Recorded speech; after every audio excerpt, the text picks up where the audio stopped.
bamwita Kapiteni Regis ubu ngubu akaba ari mu byishimo bishya, akaba ari mu byishimo gusa rero nyuma rero yo kuba yaratandukanye na Miki ubu ngubu yaje kubona umukunzi we wa kabiri, akaba yaravuze rero yuko bamaranye igihe ariko ubu ngubu bagiye kubihishura ndetse banabihishuye babitubwiye yuko ari abakunzi rwose.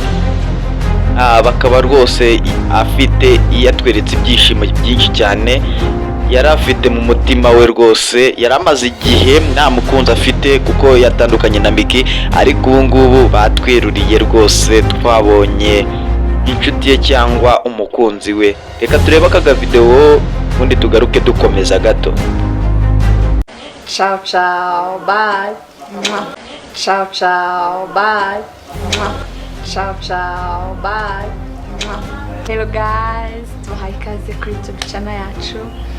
Jewe na boyfriend wanje Captain Regis. Ku bantu benshi bamuzi kuri Miki. So rero mwagiye mubidusaba muri benshi twarabibahishe, mwumva zangu se ngo depression ntabwo izakwica ubwatsi Regis udakora. Nongeye kubasuhuza amahoro y'Imana abane namwe, ngiye turi kumwe banyita Joshua, ndagira ngo kandi n'ubutarakora subscribe ndagira ngo uyikore kugira ngo ibiganiro byanjye bijye bikugeraho mbere y'abandi.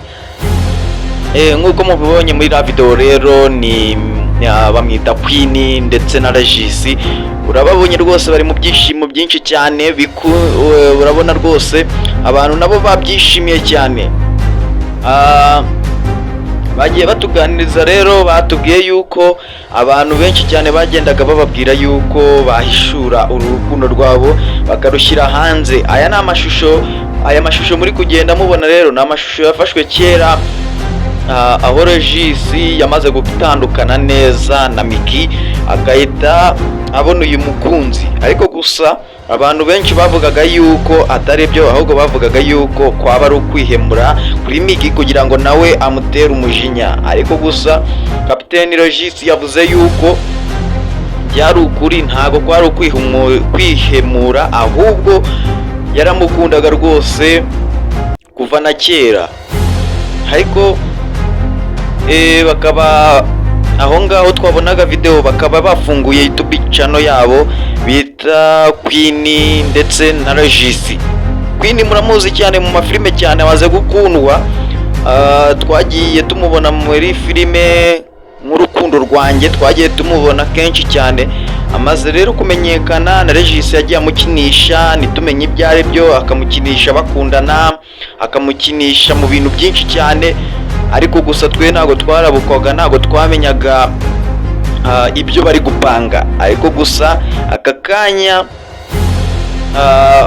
n'aba boyfriend n'aba girlfriend rwose n'abakunzi byeruye cyane, ntago tuzongera kubona yenda bihisha, ntago twababonaga cyane bapostinga amafoto nk'uko abandi babikora, ariko gusa ubu ngubu nyine byagiye hanze ku mugaragaro.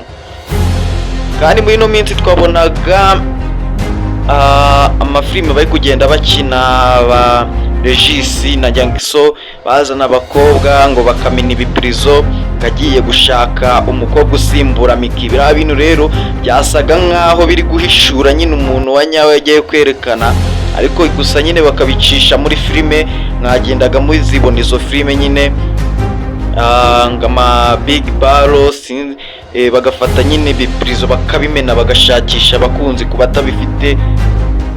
Akari hariya rero yagiye abihera atangira rero, akaba yabihishuye ku itariki 10 z'ukwezi kwa gatanu 2025, akaba yaratandukanye na Miki mu mpera z'uriya mwaka, ku bintu natwe tutazi tutamenya bundi nyine biri aho ngaho. Rimwe bakavuga ati Miki niwe wabiteye, Miki nawe akavuga ati ntuyu nguyu wabiteye, ariko bakakanya Miki ari kumwe na aga promoter. None ubu ngubu rero Regis nawe akaba yabonye umukunzi Queen. Rero ndagira ngo tubifurize urugo ruhire cyangwa urukundo rwiza, ntago dushaka kuzongera kubona yenda abantu batandukana ubwo rero byaba bibaye nk'imikino, kuko niba yaratandukanye ejo bundi na Migi tukazongera kubonana atandukana na Queen byaba ari ibindi bindi. Urumva rero tubifurize kugira ishya n'ihirwe kandi uru rukundo badugiremo amahoro ndetse barugiremo cyangwa mvuga ati ruzarambe ntiruzabe n'urwa Migi na Regis nyine ruzabe nk'uko urwabo mbere rwagiye ruba. Ndagira ngo rero tubifurize urukundo rwiza. Njye mwari muri kumwe banyita Joshua, ndagira ngo kandi n'ubutarakora subscribe ndagira ngo ushishikarize kuyikora kuko ibyiza biri imbere. Ndagira ngo tuze guhurira mu bindi biganiro mu kanya. Ciao ciao.